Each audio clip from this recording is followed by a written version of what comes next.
Yo, what's up mga kaspra? Good morning, good morning, good morning.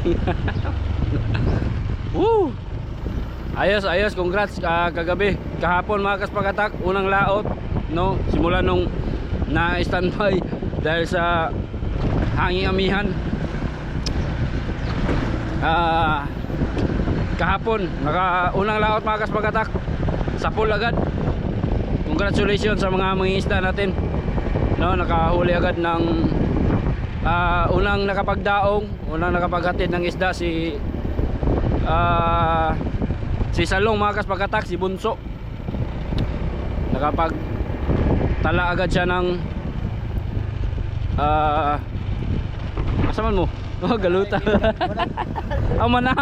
Manalilag pintal. Nakapagtala agad ng 20 banyera mga kaspakatak na bilong-bilong. Tapos nasundan ni Boss Nanoy, no, si Raisa nakapagdaong din.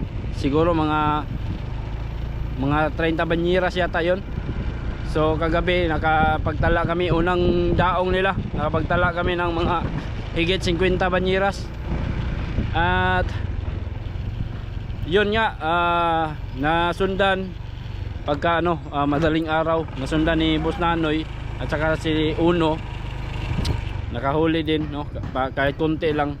At least meron mga kaspakatak, kahit konti lang nakapag-remit ng mga ilang Tapos yung mga nahuli na sa madaling araw na pagdaong mga kaspakatak, ang huli nila ay matambaka at saka yung galunggong. Kaya ngayon nakapag-process na naman kami ng labtingaw. So ando na yung mga taga-gawa natin ng labtingaw mga kaspakatak, iniwan. Katatapos ko lang hiwa ng isda.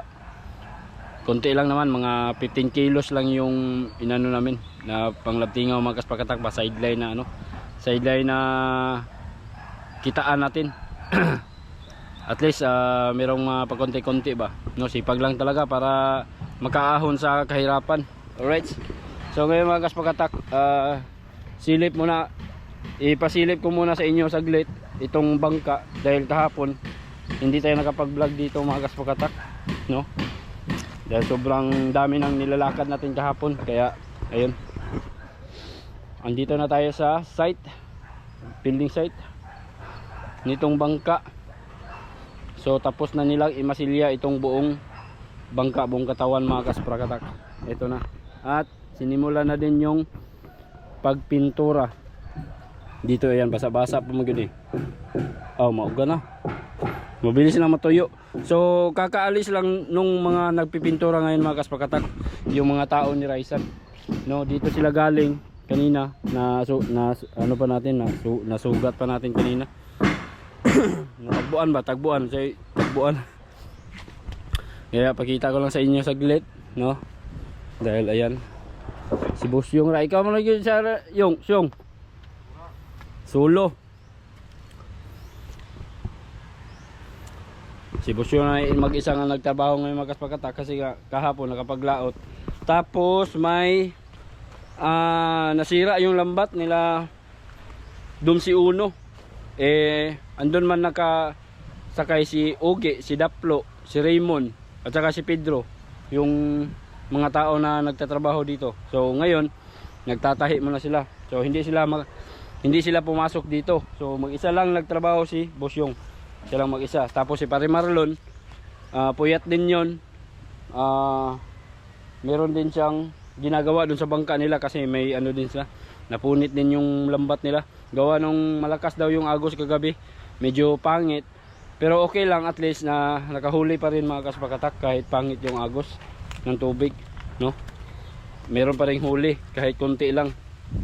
So kung maganda pa sana yung agos ng tubig kagabi, medyo marami sana yung mahuli nilang isda. Kaya ayun, konti lang nahuli kagabi dahil nga sa agos, napakapangit.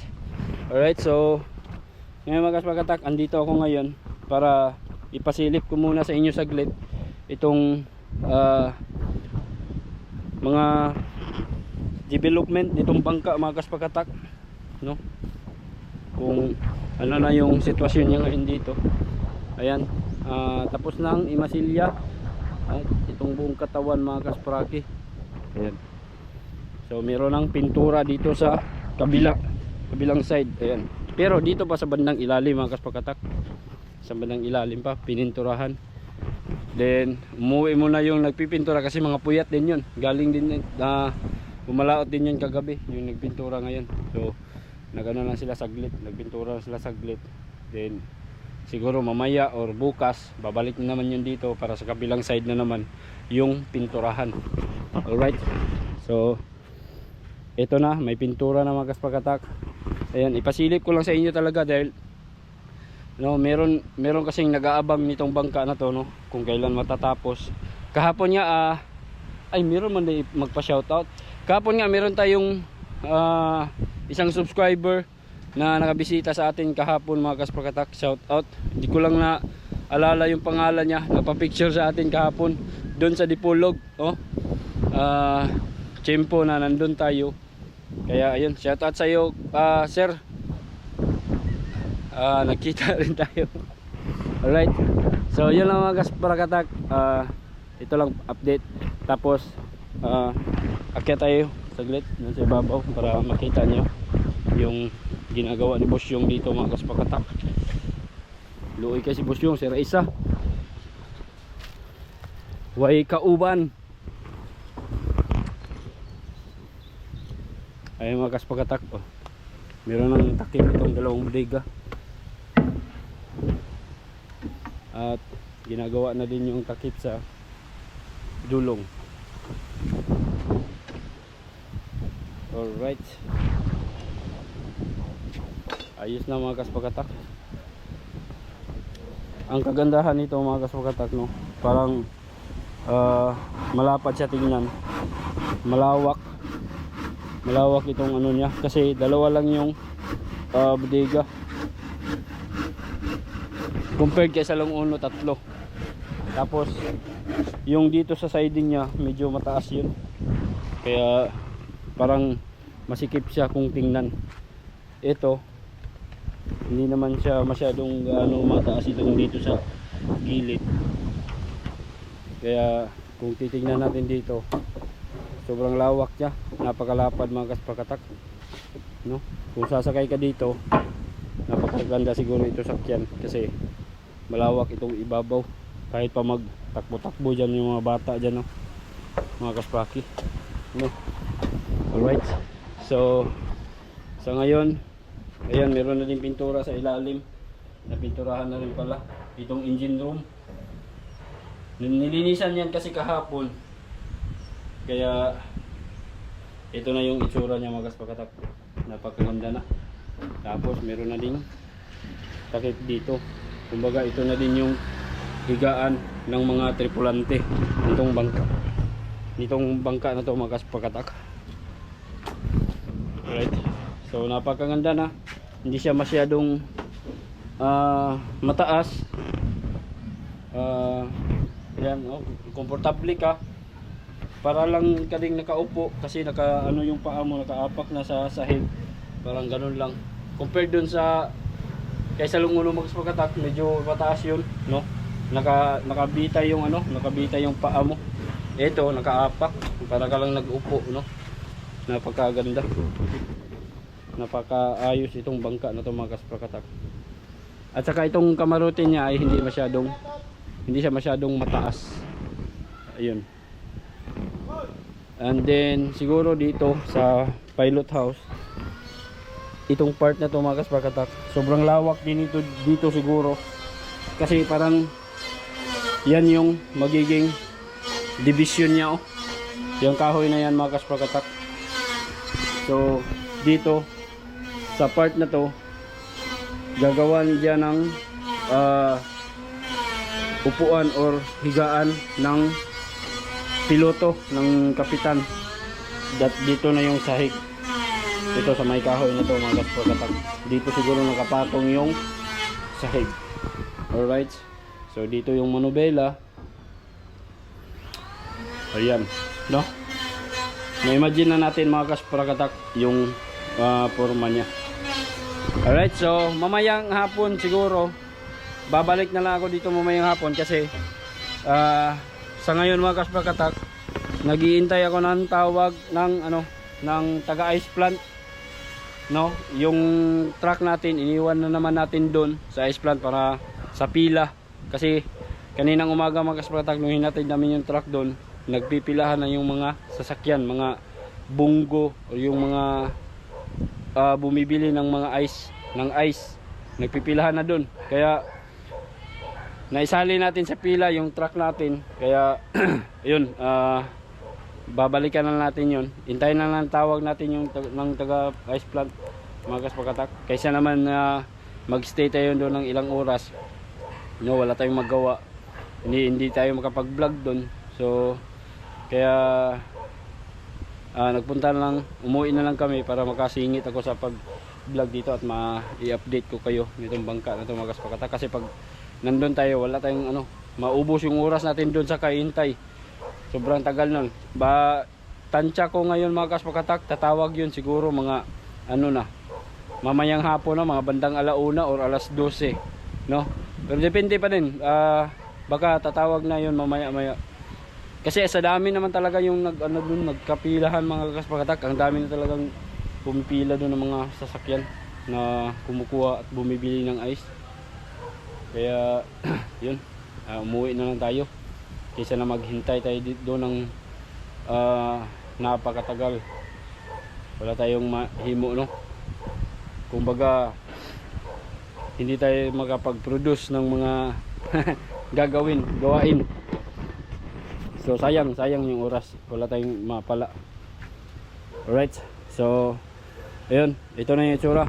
Babalik na lang ako mamaya mga kaspakatak para sa pagpatuloy nitong vlog na to ngayon. Konting update lang to, or siguro mamayang hapon sa ibang vlog naman siguro yun. Basta itong upload ko ngayon mga kaspakatak para maipakita ko lang sa inyo yung mga development or mga nagawa nila kahapon. Kasi nga kahapon hindi tayo nakapunta rito, no?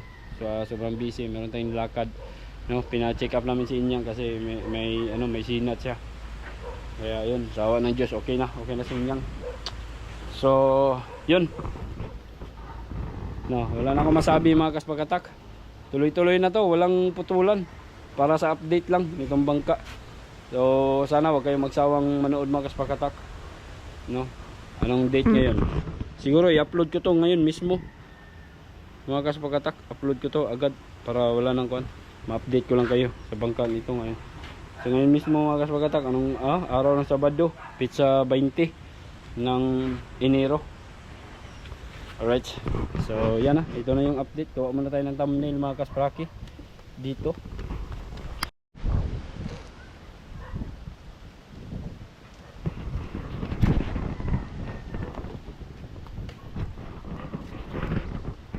Alright, so yun na mga kasprakatak, hanggang dito lang muna dahil meron pa tayong mga gagawin ngayon.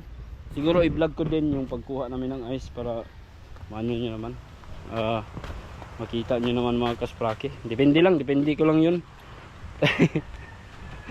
Sana manood pa rin kayo mga kasprakatak kahit ano-ano na yung ina-upload ko, pero related pa namin din ito sa pangisda namin mga kasprakatak. Kaya huwag kayong magsawang manood sa akin, parang awa nyo na.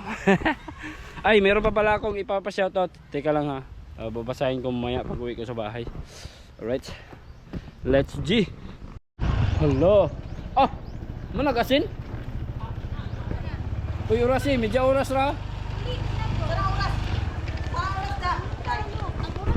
Ang oras 8:52, so mga 9:20, 9:30 ano.